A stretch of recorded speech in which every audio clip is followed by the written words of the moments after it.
How could Hello 800 everyone, children welcome die back to my in a channel place and where they're happy supposed to new be year looked to after you by a religious all. I hope institution? this year Once I bring started us good looking into tidings in it, the mighty it name became of clear that there was this Jesus. enormous Okay can of guys, things they worms to happen for do with this the life way in for which I the think say na Catholic only Church Nigeria Baba was thing they are not know say effectively they for other abusing country.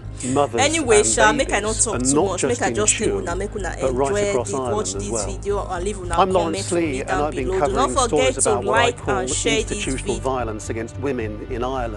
And between us, I think it's one of the most outrageous human rights abuses that most of the outside world doesn't know anything about.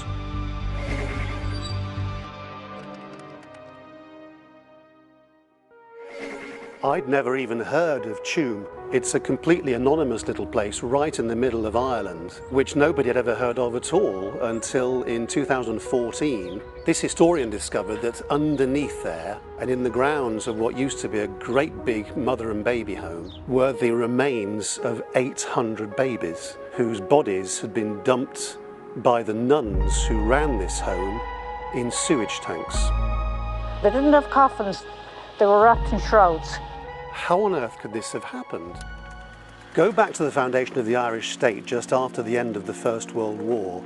Catholic dogma and hardline Catholic thinking really were a massive part of what it meant for them to regard themselves as an independent country.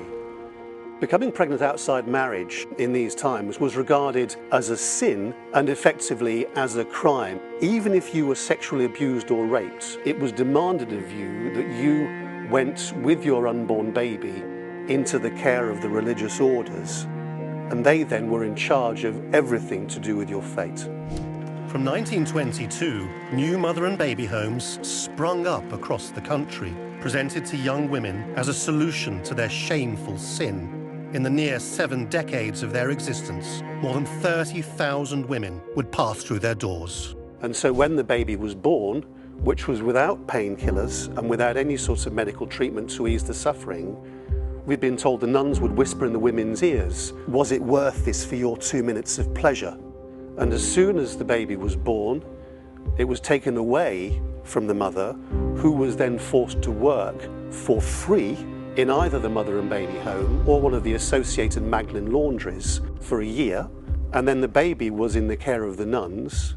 If it died, it seemed to have been simply disposed of, and it's broadly held that at least 6,000 babies died of things like starvation. If it lived up to the age of possibly 3 or 4, it was then usually adopted out, very often to American families who weren't checked for their suitability to be a parent. And usually the woman who gave birth in the mother and baby home never saw her child again. It just seems like really, really cruel forms of punishment to people who may have done absolutely nothing wrong. I was told at the time my name was Jane. Besides, for taking my culture from me, my family away from me, they took my name. And I started thinking, this is absolutely enormous. The state benefited from this as well as the church. The church became very rich and had enormous amounts of power. The states effectively benefited because the people became very passive. All these things seem to run so counter to your perception of what Ireland is. Very open, liberal, young, vibrant sorts of place. Underneath all that, you find this real darkness. Most people in Ireland know about all this, certainly the older generations. They're the grandparents of people who now might not be able to believe that this actually happened. But everybody somehow had some sort of role to play in it.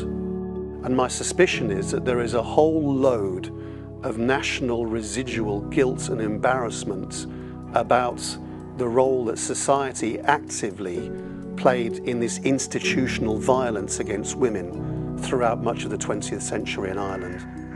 There has been no justice so far. I really hope more than anything else that people in the outside world try and understand a bit better about all these things that happened in Ireland